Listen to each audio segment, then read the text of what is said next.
What's up, tribe? How you guys doing? Go ahead and hit that subscribe button, and I hope you like this video. This is going to be your review for the Real Housewives of Dubai, season 1, episode what was episode 8. So we are still in the desert. Listen, when it got nighttime and the way that place was lit up at night, it was absolutely gorgeous. But Caroline B and Nina was still arguing. Sarah was still arguing. Child. And what we ended up finding out. Excuse me. At the end of the day, just apologize. Listen, I think, and Caroline even said. Not Caroline. I'm sorry, Lisa. But no, it was Caroline. I'm sorry, it was Caroline. By this time, Caroline was drunk. So at that point, y'all shouldn't even been continuing to try to have a conversation with this woman. When people get drunk and they're inebriated, there's no need to continue a conversation because you are no longer talking to a rational person. So honestly, at that point, just let it go. Just let it go. But she even said, I think that we just have miscommunication. You know, we're misinterpreting each other, what have you. And basically, let's just, move forward. And all she wanted at that point was for Sarah to apologize and say, I didn't mean to offend you. My apologies, yada, yada, yada. But she wouldn't do it. And when she wouldn't do it, Lisa was like, I just can't do this. And I think Lisa ended up leaving. And so that was that, child. Now, Caroline Stansberry can't let it go that Chanel, basically, to make a long story short, she upstaged her. She just looked better than her, child. Listen, here's what you can't do. You can't have an all-white dress code and then be mad that somebody got on a white dress. And I understand that she said, well, it has a train on it. And you have on blonde hair. From behind, you look like me. Chanel was like, girl, I am a black woman. I do not look like you.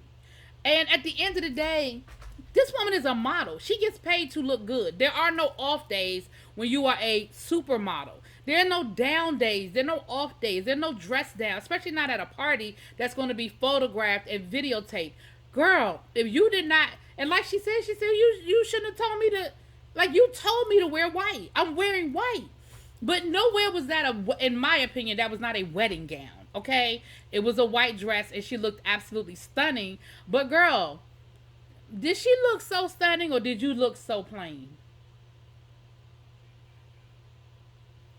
Moving on. Nina left early because her father was going into ICU. And so she was like, I just gotta get out of here. Like, my brother just sent me this text. It's crazy. And I gotta go. I gotta get out of here. But the rest of the evening, everybody looked like they had a good time. They were dancing. They had the DJ out. They had all sorts of theatrics and stuff going on. And it looked like it was a wonderful, wonderful party. And I listen. You like it, I love it. Whatever money they spent, they got their money's worth because it was a great, great party. So then we had the next day we see well, it's not the next day, it's later on, but we see Nina going to visit her new penthouse that her and her husband are building. And she's upset because they basically had to tear the whole thing apart. There was something going on with the air conditioning unit and something else. And so she knew that they had to tear a part of it. But she got upset because she was like, you didn't have to tear the ceiling down. And you didn't have to do this. And you didn't have to do that. And you're basically, basically they gutted it. That's what they did. Now, I don't know if he gutted it because he really had to gut it. Or he gutted it because he ain't liked the way things were going. And he decided he was going to start over. I don't know. But she got really upset. And I'm going to be honest with you. I really think that a lot of it has to do with the stress she's under with her father. And just that whole thing. I feel like she may not have snapped at him the way she did had she not been going through what she was going through. Now, we did find out later on that her father is doing better and he is out of ICU. But listen, all of us remember what that was like. We all understood the struggle that we went through during that time period with family members in the hospital, friends of family members in the hospital, friends in the hospital, and all the different things that they had to go through. Just the fear of the unknown. And her husband had COVID and she said it was really bad and she thought she was going to lose her husband. So, girl, it's okay. Throw a tantrum or two. It's all good.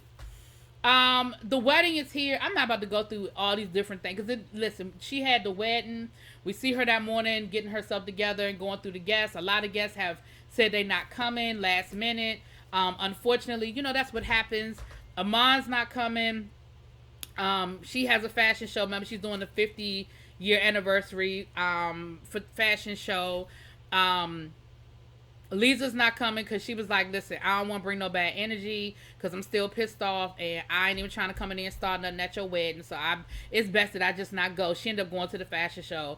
And then Caroline B didn't go because, damn it. Caroline B didn't go because she didn't want to bring any bad juju. Lisa didn't go because, Chanel is her ride or die. That's her best friend. She was like, listen, I appreciate the invitation to your wedding, but if it's a choice between going to your wedding or going to my best friend's fashion show, going to the best friend's fashion show every time. And the fashion show was it was great. The whole theme was gold, so everything was gold. Her son walked in the show. He did a great job. He looked stunning himself. She looked stunning. She walked that walk. Okay, she did that.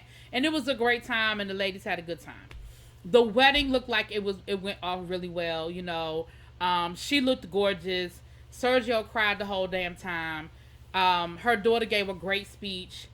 He gave a great speech. All she said was, I'm just here so I won't get fined.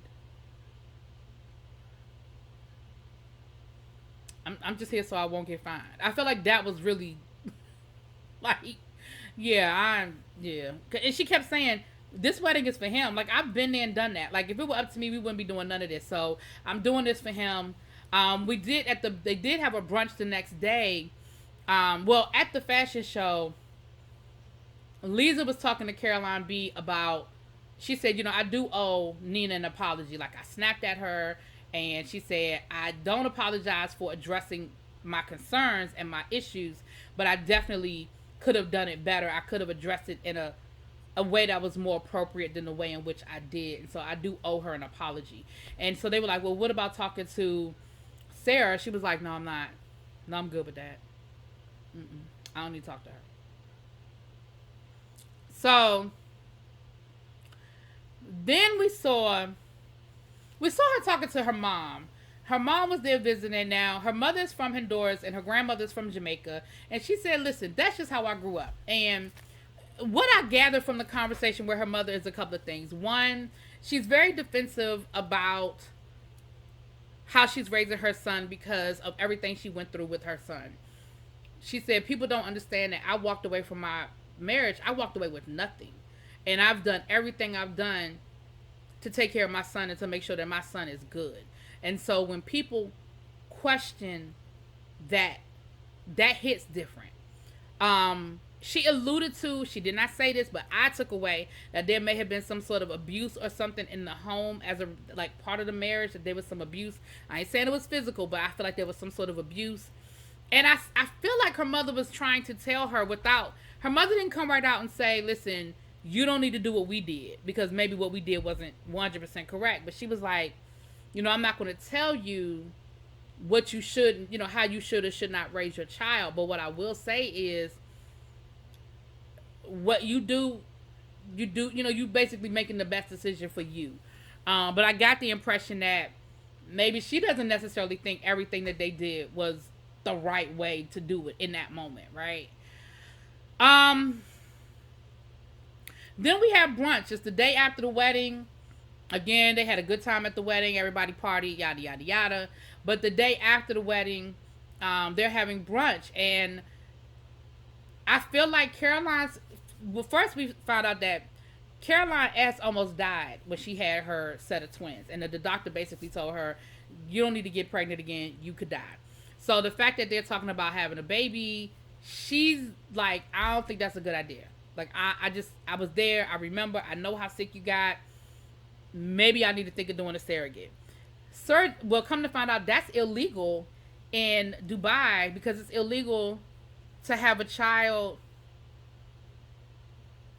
out of wedlock or with a married man or something. However the law's written, it's illegal. So they literally would have to, their surrogate would have to have the baby outside of Dubai, and then they would, I guess, adopt the baby and then bring the baby into Dubai. I don't know, but it's illegal to do surrogacy.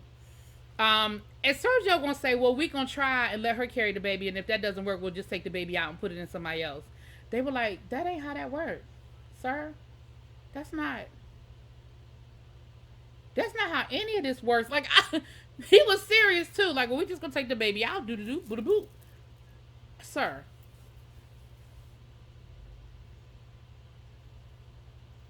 Clearly, you were absent that semester of biology or reproduction because it wasn't just a day. Moving on. Then Chanel shows up in this gorgeous hot pink dress. You know what it looked like? It looked very reminiscent of the Marilyn Monroe dress from Gentlemen Prefer Blondes, Madonna dress from Material Girl. Very, very reminiscent of that dress. It was gorgeous. It was gorgeous. And her friends were like, well, I did feel like you were trying to upstage her. And Chanel was like, no, this is just who I am. Like, she said, I'm always over the top. I am over the top. I'm always over the top. This is who I am. Because they were like, are you going somewhere after the brunch? Because everybody else was like in, t-shirts and, little dresses and stuff. And she comes in this whole couture gown. And she was just like, this is who I am, though. Like, this is how I dress. This is what I do. Shouts out to Lisa for having her friends back. Okay. Shouts out. Or was it Caroline? I get them mixed up. But shouts out for her having Chanel's back and was like, nah, that's just who she is. Like, she good. Nobody was trying to upstage nobody, okay? And I feel like her friends were a little stank. They were a little stank and they were a little snobbish. That's my opinion. About the situation, But that was pretty much the episode. I mean, y'all let me know what y'all think. I'll talk to y'all later. Peace.